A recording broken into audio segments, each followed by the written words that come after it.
Jeremy Bentham, the British philosopher and founder of utilitarianism, is famous as an early advocate for animal rights, and his thoughts have deeply influenced today's vegetarianism and animal rights movements. The famous passage that best summarizes Bentham's ethical position on animals appears in his book, An Introduction to the Principles of Morals and Legislation. The question is not, can they reason, nor can they talk, but can they suffer? This short sentence holds significant meaning in several ethical aspects. Bentham argued that the criterion for setting the boundaries of moral consideration should not be the ability to reason or use language, but sentience, the capacity to experience suffering. This directly challenges the traditional notion that only humans possess moral status. He emphasized that just as it is unjust to treat humans as slaves because of their skin color, accidental physical characteristics such as the number of legs, the presence of fur, or the shape of the tailbone cannot be a reason to leave animals to suffer. This became the beginning of the logic criticizing the unethicality of speciesism.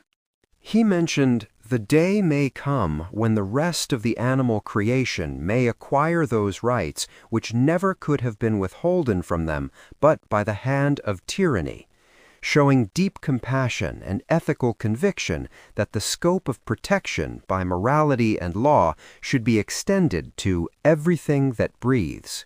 Bentham's writing deeply laments the insensibility of the law, which treats animals as objects, and points out that the interests of animals are being ignored. He said, "Other animals, which on account of their interests having been neglected by the insensibility of the ancient jurists, stand degraded into the class of things. The time has been, I grieve to say, in many places it is not yet past, in which the greater part of the species, under the denomination of slaves, have been treated upon the same footing with animals. The rest of the animal creation may acquire those rights which never could have been withholden from them but by the hand of tyranny. The time will come when humanity will extend its mantle over everything that breathes."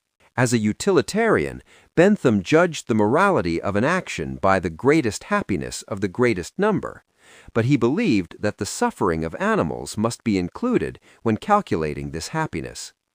Bentham opposed unnecessarily causing pain to animals. Since his argument ultimately leads to the conclusion that animal suffering should be minimized, unethical methods, such as modern factory farming, clearly conflict with his ethical view. This provides a powerful ethical reason for rational people to practice vegetarianism or veganism.